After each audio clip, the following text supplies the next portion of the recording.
Namo Bhagavate Vasudevaya. Om Namo Bhagavate Vasudevaya. Om Namo Bhagavate Vasudevaya.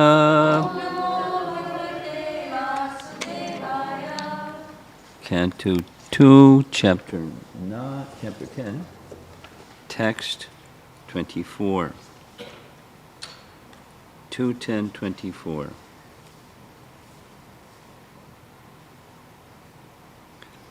Hastavaro hatastasya nana karma chakirshaya tayostu balavan indra adanam ubhayashrayam hastavaro hatastasya nana karma chakirshaya tayostu balavan indra adanam ubhayashrayam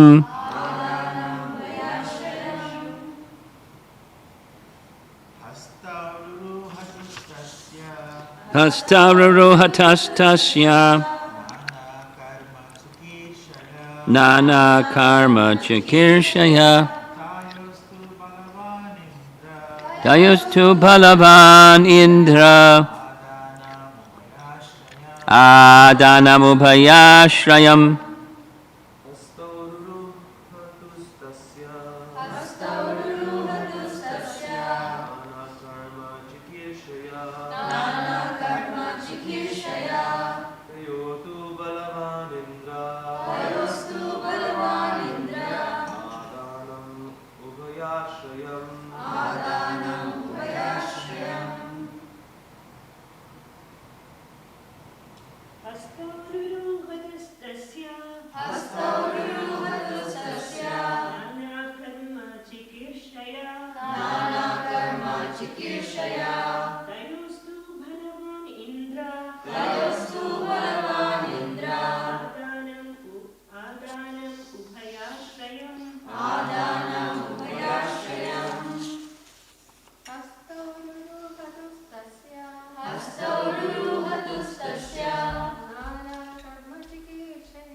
Hastau, the hands, Ruru hatuhu, manifested, Tasya, his, Nana, various, Karma, work, Chakir Shaya, being so desirous, Tayoho, of them.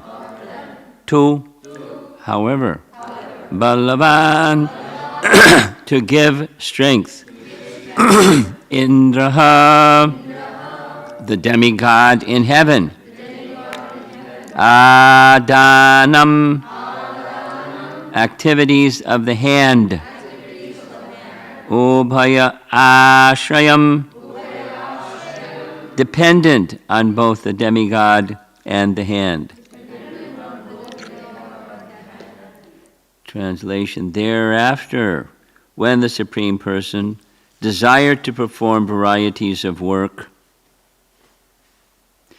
the two hands and their controlling strength and into the demigod of heaven became manifested, as also the acts dependent on both the hands and the demigod. Purport by Srila Prabhupada. In every item, we can note with profit that the sense organs of the living entity are never independent at any stage. The Lord is known as the Lord of the senses, Rishi Kesha. Thus, the sense organs of the living entities are manifested by the will of the Lord, and each organ is controlled by a certain type of demigod. No one, therefore, can claim any proprietorship of the senses. The living entity is controlled by the senses. The senses are controlled by the demigods, and the demigods are the servants of the Supreme Lord. That is the arrangement in the system of creation. The whole thing is controlled ultimately by the Supreme Lord, and there is no independence either of the material nature or of the living entity. The illusioned living entity who claims to be the Lord of his senses is under the clutches of the external energy of the Lord. As long as a living entity continues to be puffed up by his tiny existence, he is to be understood to be under the stringent control of the external energy of the Lord, and there's no question of liberation from the clutches of illusion, Maya, however much one may declare himself a liberated soul.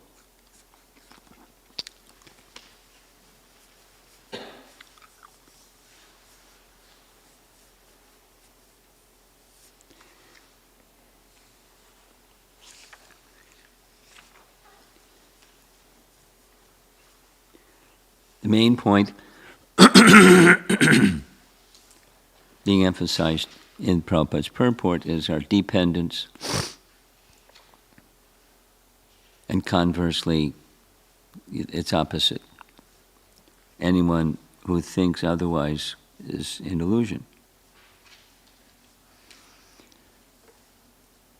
We have minute independence, just like we discussed in the Gita values topic of icha or choice. We have choice, but it's limited and dependent upon the Supreme. We discussed this. Man proposes, God disposes. So we have some choice because we're living parts of the Supreme who has unlimited freedom. So we have some tiny freedom. Tiny freedom doesn't mean independence. And our tiny independence doesn't mean we have no independence. That was part of our discussion. The main point, again, in the purport is, while discussing all of these details of the unfolding of creation based upon the supreme, omniscient, omnipotent personality of Godhead, desiring this, something manifested, desiring that manifested, something else manifested, and it's all dependent for this section is about senses, so the senses are not independent. And an honest position, there's dishonest position. The honest position is if something belongs to another, it is meant for the deployment of the other, or the ownership and service of the other. And so living entities being in that position in relation to the source of everything, we're meant for service. So we are. That's our natural, healthy, constitutional position, serving the source of everything. So the inquisitiveness, going back to a couple verses earlier, of the sages wanting to know, so that inquisitiveness, wanting to know what? wanting to know not just the laws of nature and how to manipulate them to get my enjoyment or sense gratification or technology deployed in that way, but to understand the Supreme. And then what's the purpose of understanding the Supreme? Take that which is from the Supreme and connect that which is from the Supreme with the Supreme. Can you hear okay? It's not amplifying. The light's on, but it's not amplifying. We're on now? Hey, that's a big difference. Woo, woo, woo. Okay. Okay, the recording is going to be much better now. Sorry, folks that are online and you couldn't hear before. Recording is good. Oh, okay.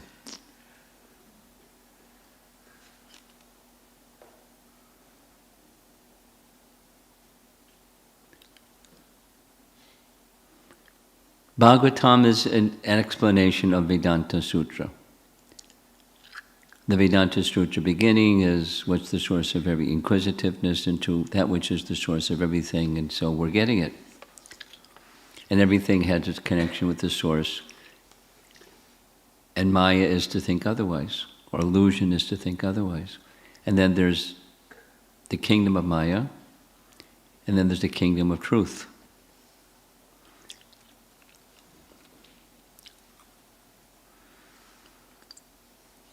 There's two thoughts as I was reading this purport.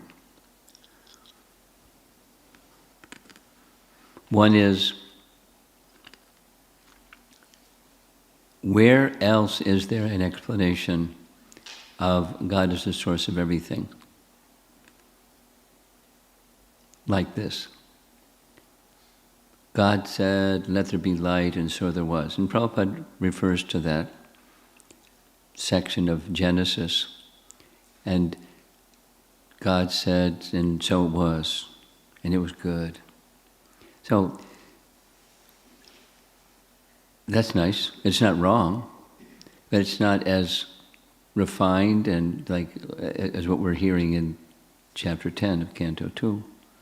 Details and details and details. Now, supposing you're an empiric philosopher and you want to say, how do I verify that Shastra Praman is correct? Well, these things are beyond our gaze of inspection.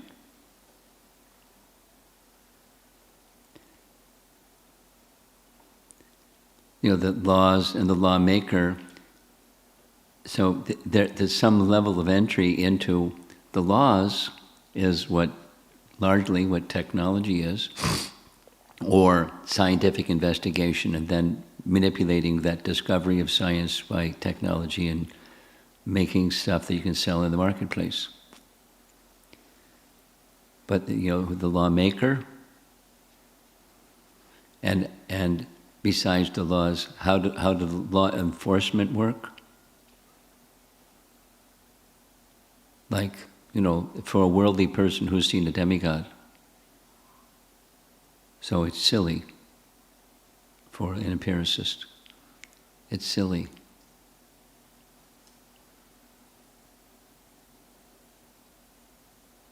Mythology.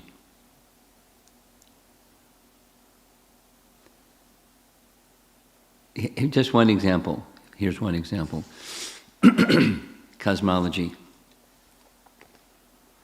Modern science has a very effective way of mathematically calculating astronomical events. Like, when's the next something? When's the next full lunar eclipse? There was a recent one. And, you know, they had capacity to predict. And their explanation seems plausible. The umbra and penumbra and da-da-da-da-da-da-da, and when there's certain configuration of the planets, and that's when you get a lunar eclipse. And the Vedic explanation, it's silly. Rahu, come on. But that same silly, from the point of view of the empiricist, can predict precisely with all kinds of numbers and this and that and the other thing.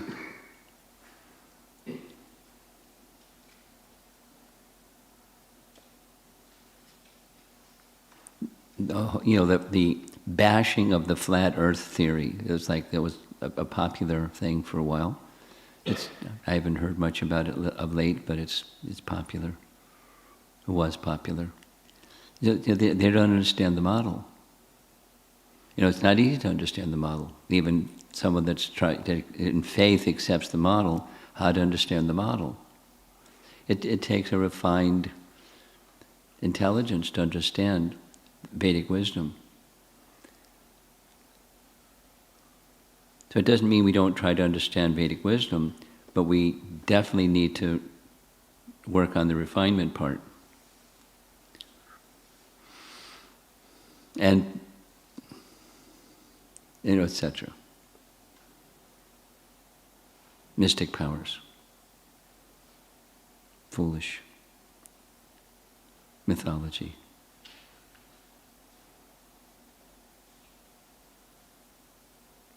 Even without anecdotal, Prabhupada would sometimes. One anecdotal one I recall, a yogi was naked in a public place, so they put him in jail, and the yogi got out of jail. Then they put him back in jail, and he got out of jail, and they put him back in jail, and he got out of jail. They realized they couldn't keep him in jail because he had mystic powers. He become really small and get out of jail. So the material laws don't circumscribe or don't restrict mystic powers, and mystic powers defy the material laws. So you can understand the laws and manipulate the laws and put somebody in jail, and this is just a fellow, not this, what to speak of the Supreme. So in this age, not so many people have such powers, and so the empiricists stand up and say, just see. This is the way the laws of nature work. And the rest of these things are just stories.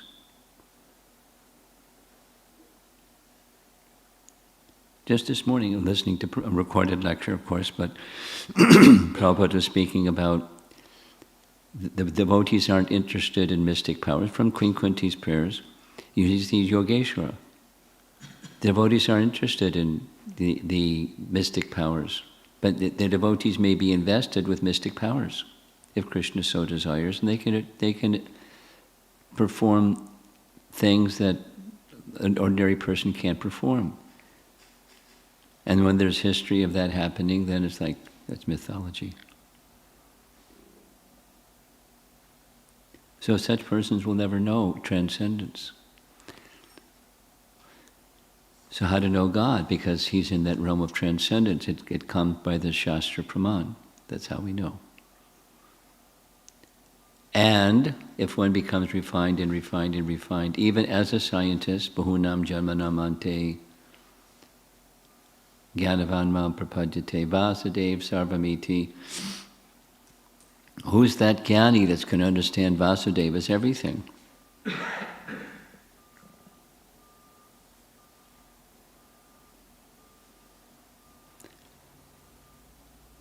Here's another, extension of something that I mentioned in 2 classes. Here's a third mention of the same point.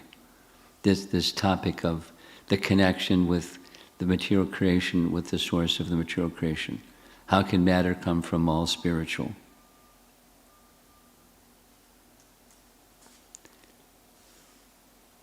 The Sadasat Yanmajonisu. So I asked, again, another Sanskrit scholar, Sridayananda Maharaj particularly, what was the reason why our acharyas have translated sat and asat in a way different than we're used to understanding Sat and Asat. Because the way it's translated, the synonyms in Prabhupada's BBT purport, a verse, word for word and purport, and Vishwanath Chakravarti Thakur before him, etc. The question I was asking was, Sat, we normally understand to be that which exists, or truth, eternal truth, Sat. And Asat is temporary and not eternal truth. That's how I'm accustomed to understanding those two terms. But in relation to creation, it's the other way around. Sat is that which you can perceive, and Asat is the source of creation.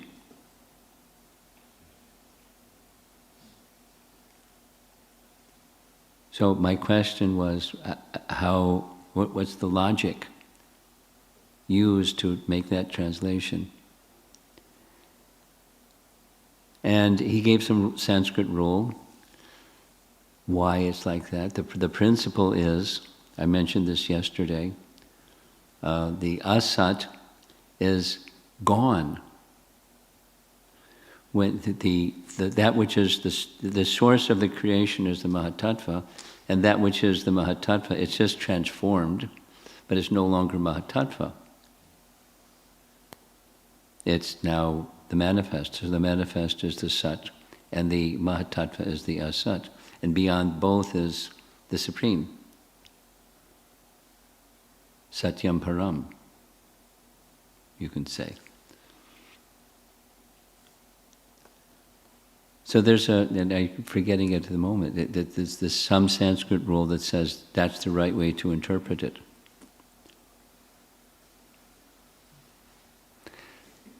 So how is one going to understand the right way to interpret the Bhagavatam, which is Amala Pramana, if you're not in transcendence? Good luck. Or it's not going to happen. There's a nice feature of Chaitanya Charitamrita where Devananda Pandit was very devoted to Srimad Bhagavatam, but he didn't have any devotee association, and so he didn't understand it, but he really liked it. And he was a popular speaker. He had crowds of people that came to hear him speak what Srimad Bhagavatam isn't.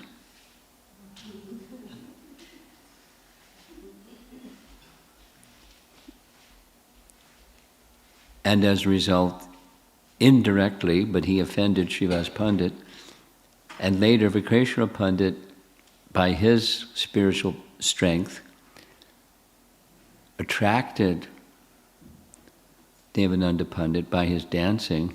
He did some service for Vikreshwara Pandit. He invited Vikreshwara Pandit to stay at his home for some time. And Vikreshwara Pandit very kindly instructed him in Srimad Bhagavatam. And the truth of who is Lord Chaitanya. So Devananda Pandit became a Vaishnava,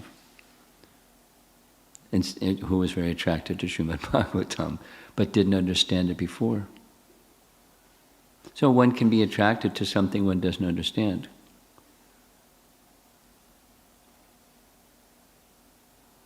There's lots of things out there. They're, anomalies. So how to understand in this descending fashion? And it's not easy, to understand, we discussed this, to understand the universal form. It's baffling. It doesn't fit in a little binary processor. Just doesn't fit. There's some little pieces and little pieces and little pieces, but it's not easy to understand. It's a core part of Bhagavad Gita, and it's not easy to understand. There's some understanding, but it's not easy to understand fully. One other point I wanted to make is there's mention of demigods, but let's, for a moment, consider the chronology There isn't even creation yet, what to speak of demigods. So who's this Indra that's being spoken about? It's not the Indra that's the Lord of heaven, because there's no heaven. There's no cosmic manifestation yet. It's the universal form. It's described that every morning when Brahma wakes up, he does his sadhana. He's a nice bhakta. So as part of his sadhana, he meditates on this universal form because he has to build one of those. So it's the prototype of which he's going to build something, resembling it. And so then he builds it. Again, the major part of the universe that was dissolved during his night. And he does it every morning. That's his seva, following his sadhana. So the impression is taken and he builds the universe. So naturally, if he's going to build the universe, then there has to be the prototype from which he builds the universe has to have prototype stuff, like prototype demigods. So this Indra mentioned here isn't the Indra of heaven, although it's, the Indra of heaven. Where's the word for word?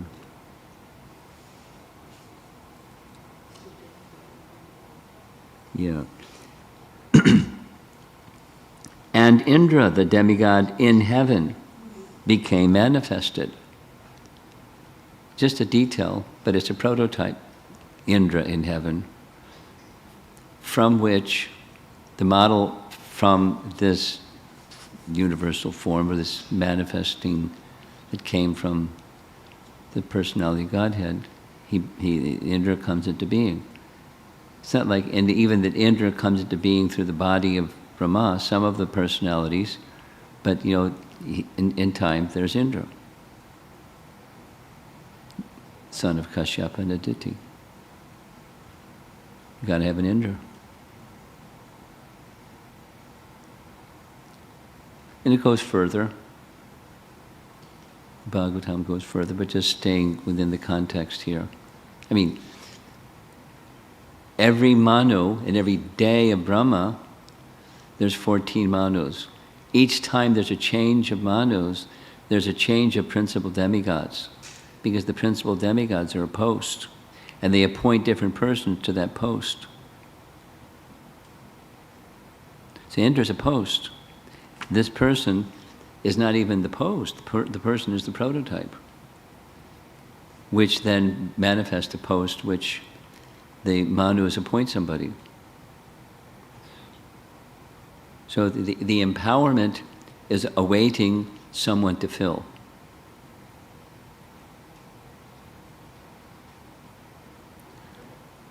So going back to what this purport says, everything is dependent. The senses are dependent, the living entity is dependent, and there's the supreme independent. We have a relationship, the senses have a relationship with the master of the senses, living entities have a relationship with the source of all living entities. Everything, sambandha, everything has its relationship. And material consciousness gets it all messed up because one thing, the relationship with the Supreme is missing. That which is the source of everything, and the relationship of everything with its source is missing. Therefore, the Vedas are needed because it teaches, among other things, sambandha. Of course, one has to be faithful, and one has to receive that source, that knowledge from the right source, because one can receive the knowledge from Devananda Pandit and not get it right. Or so many other persons that are not qualified to present. So it's very rare. Say we're very fortunate. We're really fortunate.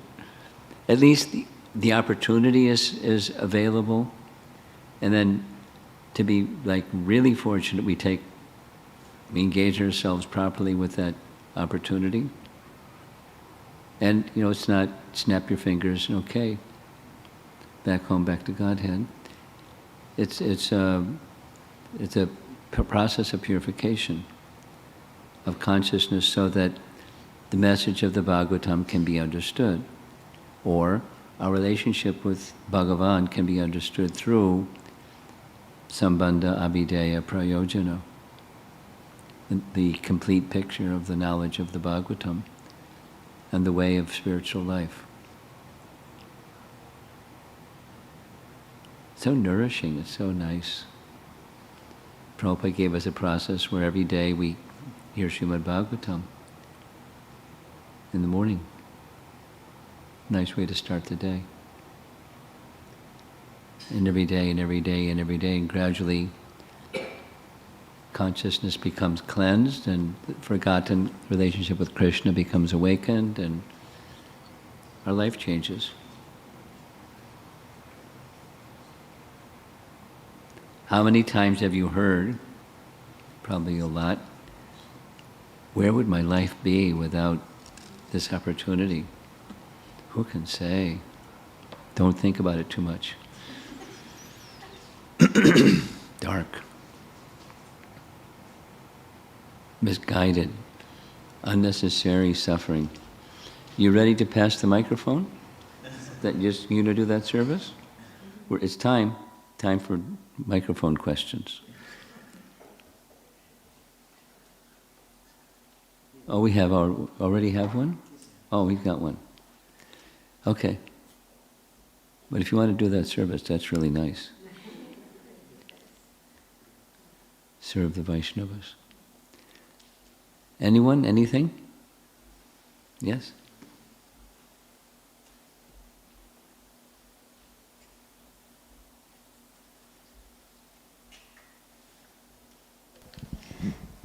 Hare Krishna Guru Maharaj. Just a comment on this point that you made, that it's very difficult to understand the universal form unless we're in transcendence. So when we hear these classes, because this is like a very technical section, so Gopal Hari Prabhu had given really nice class where he sort of broke it down for us, and when I hear it, then it makes sense that time, or how you're explaining it, but then it evaporates. You close the book and something else happens.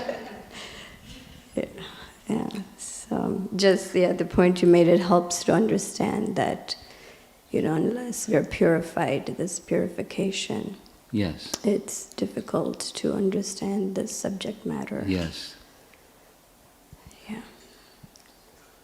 And a topic that we discussed yesterday, some people have that kind of orientation to understand details. Some persons don't have that orientation to understand all these details. Yeah. But the Bhagavatam is for everybody.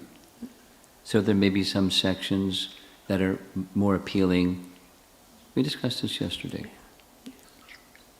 And some, the sweetness of something, or the pleasingness, the rasa of something. The Bhagavatam it's a full picture, and it's infallible. And if one starts with those two parameters, then even if it's technical and I can't get my head around this because it's too technical and I'm not a technical person, read it anyways because it's there in the Bhagavatam, and try to get the essence, at least, which was what Prabhupada has done in this purport. Anything else? You have something else? Yeah, it's maybe a little silly question, but I'm going to ask anyway.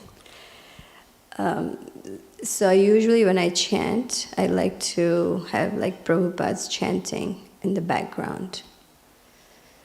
And one time one of the devotee mentioned that they have heard that it is not recommended because that way you're just hearing Prabhupada and not yourself. Because when you chant, you should hear yourself chanting. So, what is your... I'm in a hot seat now. Both are right.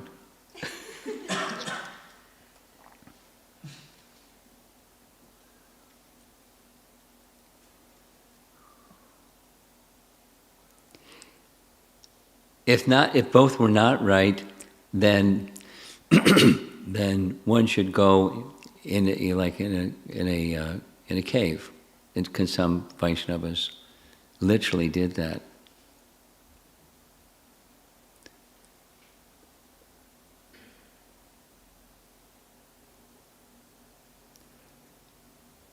Currently, for example, there are a number of temples, number of persons inspired by the holy name that have morning japa sessions online. And you're probably aware of it. So whoever said this point of view, you shouldn't do that because then you're not hearing yourself, you're hearing the other voices.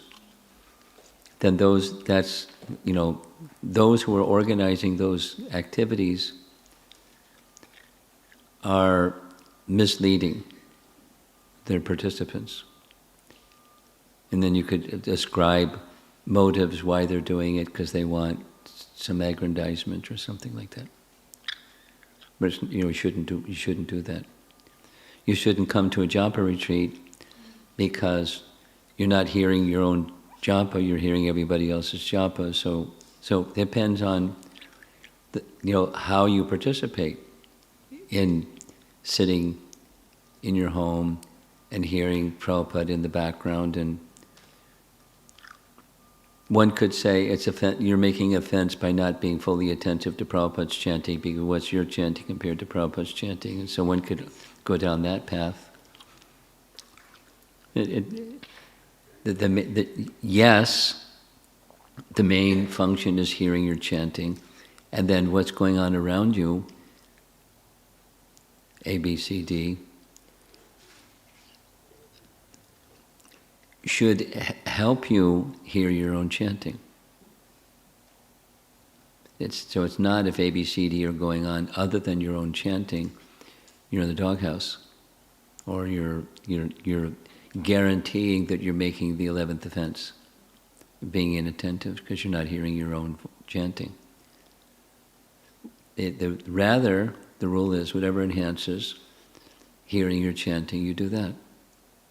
And if sitting with Prabhupada chanting along with you helps you hear your chanting, fantastic. One could argue it's further purification. Because along with hearing my chanting, Prabhupada's chanting is also going on, and I do that every morning for my life. And I'm getting more purified than if I was just hearing my own chanting.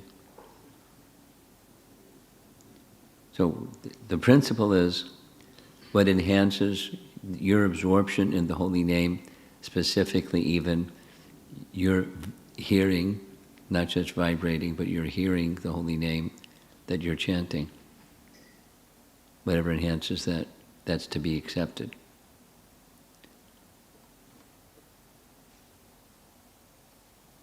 Okay.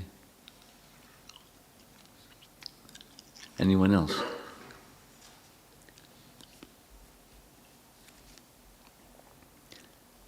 Looks like you got a new service. Go ahead. Thank you, Maharaj. I actually have a question that since from yesterday we didn't have enough time, so I wanted to ask, following the discussion we had yesterday about not giving the holy name or not telling the secrets of the holy name to the faithless. Okay. I was wondering about Krishna's verse in the Gita where he says, don't explain this knowledge to those who are not austere, to those who are, and particularly because this verse actually came up in an interfaith dialogue, and the Christian speaker was, in an indirect way, sort of accusing us that, why is, he had read the Gita and he's saying, why is Krishna saying this, Why is he saying don't give this knowledge to those who are not austere and those who are not...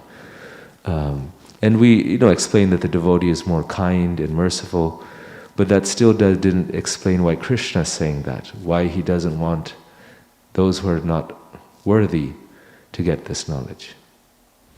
That's the question.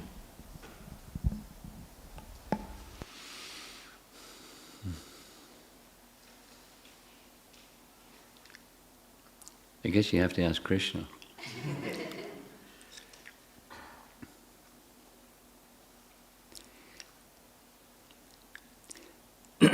To an interfaith personality, one might say, why is it the statement there in the Bible, I forget which section, don't cast pearls before swine? Is there any similarity, my interfaith friend? Don't cast pearls before swine, and don't give these teachings to those who are not austere. Because what's swine going to do with pearls? Or what are those who are not austere and faithless going to do with knowledge of transcendence? They'll misuse it. They'll abuse it. They'll twist it. They'll distort it. And then not only the real thing will be misused and abused, but then persons become faithless about truth, absolute truth, or God and godliness, because they see abusive people in using the name of spirituality. So exactly God's intention, or exactly the biblical purpose behind that statement, one can consider with reason, but there are some reasons.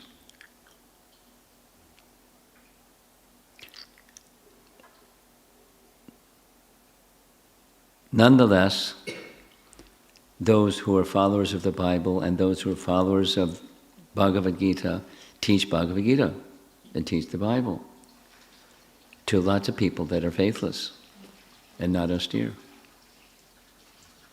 They're taking a risk because of compassion. You have something?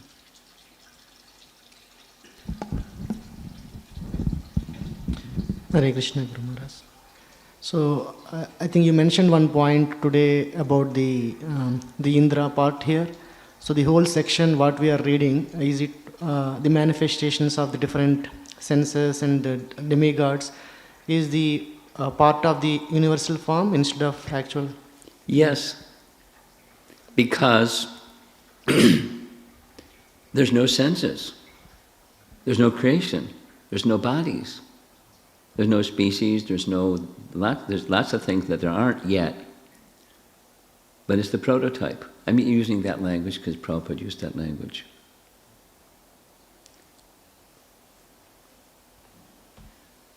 Does that answer your question? The other question I have, I can ask. So the science denying the existence of God. Which? Denying the existence of God. The divine existence? Denying the existence of God. So my understanding is that it is a recent history, like last couple of 100 years. So before that, the scientists like Newton and all, they believe in God. Because I think I was hearing somewhere, it all started by they inventing the clock, the time clock. So that is when, if God created it, we are able to create the time, we are able to measure the time, so we can do everything. So is that the correct understanding, Maharaj? Oh, that's interesting.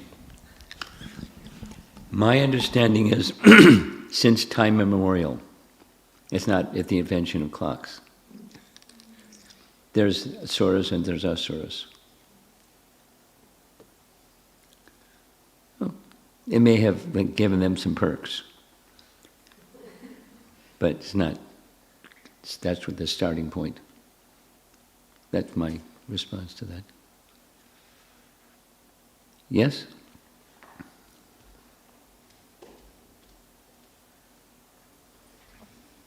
So my question is how not to end up like a Devananda Pandit? How to not End up. sadhu sangha. I was also remembering that Lord Balram was affectionate to Duryodhana, so his pride get aggravated and it leads to destruction. So that was like very startling to me and correlating to. Well, it's not exactly Balaram did this so that would happen. So that he would get proud and then he gets smashed because he was proud.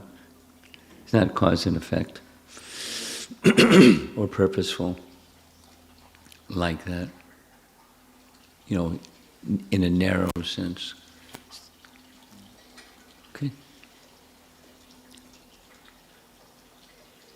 Yes.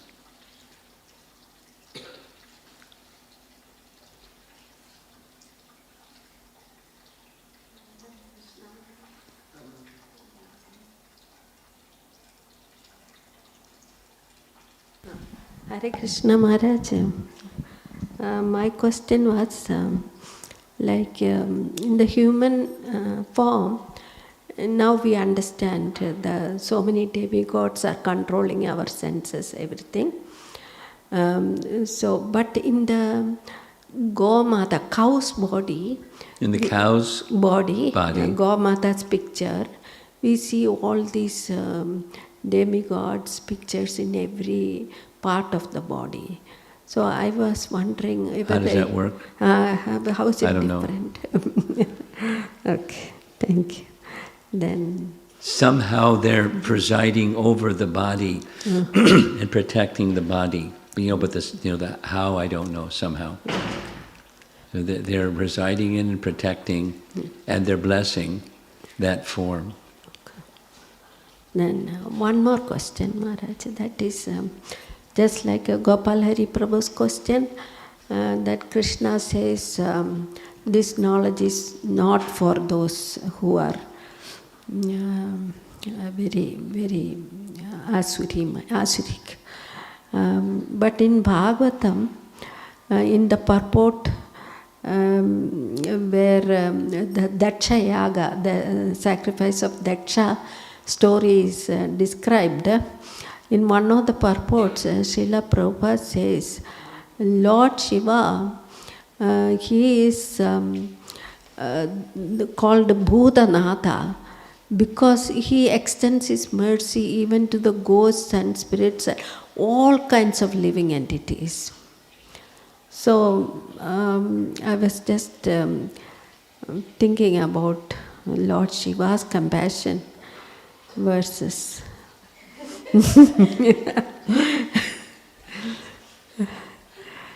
it explains that all kinds of living entities, he extends his mercy.